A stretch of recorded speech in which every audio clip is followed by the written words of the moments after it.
Au Togo, c'est la consternation après l'agression violente dimanche en pleine rencontre citoyenne du député sénégalais Guy Marius Sagna ainsi que de plusieurs membres de l'opposition togolaise, de la société civile et des journalistes.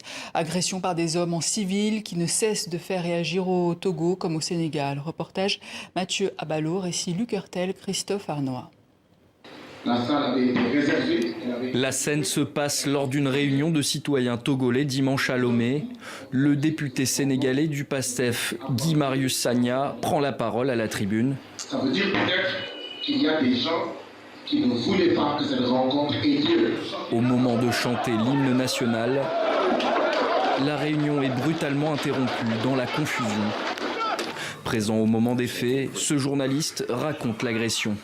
Il y avait des jets partout, il fallait s'enfuir. Il y a un monsieur qui s'est accroché à moi, il a pris mon portable, j'ai tenu fort le portable. L'autre a pris une chaise, il m'a envoyé au dos.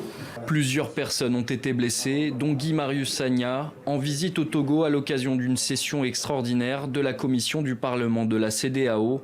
Il rapporte avoir été frappé à coups de chaise et de poing. Ce qu'il faut retenir de la violence d'aujourd'hui, c'est que tous les Togolais sont en sursis. Aucun Togolais n'est en sécurité.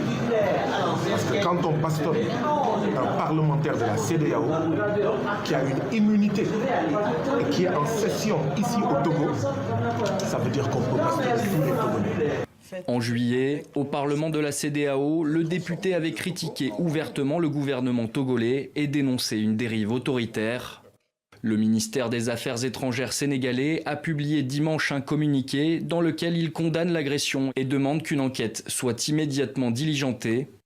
Contacté par TV5 Monde, la porte-parole du gouvernement du Togo, Yawa Kwigan, a dénoncé ces violences et affirmé qu'une enquête serait menée par la justice togolaise. Cette députée de l'opposition fait partie des blessés. Elle dénonce la passivité des forces de l'ordre au moment de l'agression. Eh bien, les gendarmes, ils n'ont rien fait. Ils étaient là, en observateur. Ils étaient là, même quand ils ont été interpellés. Et ils sont partis lorsqu'ils ont laissé le groupe faire ce qu'ils avaient à faire. Beaucoup d'autres réactions se sont fait entendre au Togo, comme celle du Front Touche pas à ma constitution, formé en réaction à l'adoption d'une nouvelle constitution au Togo, qui demande une réaction de la CEDEAO.